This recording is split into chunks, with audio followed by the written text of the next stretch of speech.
this morning's Health Watch, we are breaking those bad habits, bad study habits, that is. More than 68 million kids are now back in school. Rejoice, parents. The experts tell us a lot of them are actually learning, though, the wrong way. So child and adolescent psychologist Jennifer Hartstein, an early show contributor, is here now to take on 3 very popular myths about studying, because we obviously want to help our kids do their best, perform well on those tests. But a lot of the ways that we've probably been encouraging them to study are wrong. Right, and the ways we've all been studying our whole lives that we're teaching our kids are actually wrong. So one of the biggest myths is that we should always study in one quiet spot. Right. We want to have that desk, no noise, no distraction, and it turns out that's wrong.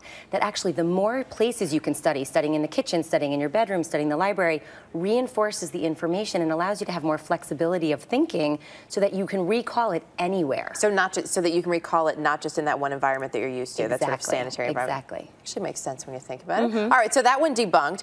Also, another myth is that you should focus just on one skill when you're studying. Right, so it said, we've been told study math for an hour, study reading for an hour, study science. Now what they're really saying is study a little bit of each thing. So study 15 minutes, 15 minutes, 15 minutes, and it will actually reinforce it the more you do it. Or if you're studying a foreign language, read it, talk it out loud, listen to some vocabulary, and kind of mix it all up, and it kind of reinforces it over and over and over into your brain. Does it reinforce it because it's activating different parts of your brain? It does, and it forces you to recall it at different times. Okay. So that recall actually helps you remember better. Speaking of recall, cramming for a test, good or bad? Bad. We all did it. We've all done it. It will still continue to happen. You will not remember in long term. It's short-term input, and then it won't stay. Okay, but if you're just care about the test, then you're all set. Exactly. If you care about just getting it done, you're good to go. Because we've all been there as well. There are some other things that we need to think about, too, when it comes to our kids and how they study and how we help them study. Right.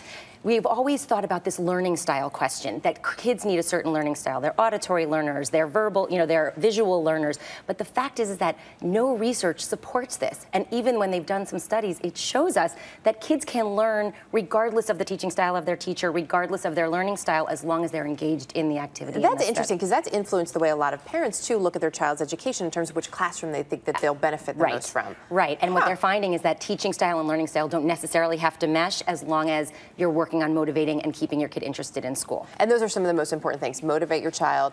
Motivate, you want to keep them interested, you want to get them to be involved. You want to space their studies out. We talked about cramming. Cramming isn't going to keep it in their brain. Spacing it out over time will help more. Okay. You want to test them. We hate the idea of testing. The fact is testing reinforces, keeps it in our memory. It doesn't have to be flashcards at the dinner table, though. It can be engaging them in conversation about something so they don't realize they're being tested. Right. Talk about the news. Talk about what's going on in the United States, and you're doing history and you're doing geography with them. So that's helpful. Lastly, if you think that your child, though, is still, even after we've sort of reworked our study habits, maybe still having a little trouble, when do you know and where do you go for help with studying? Right. Well, you want to really ask the teachers how they're doing. You want to see how your kids are doing. You want to pay attention to all of those things. And if you see them helping, there are lots of learning centers. Go to the school. They might have tutors they can recommend. There might be older students that can work with your kid to help them.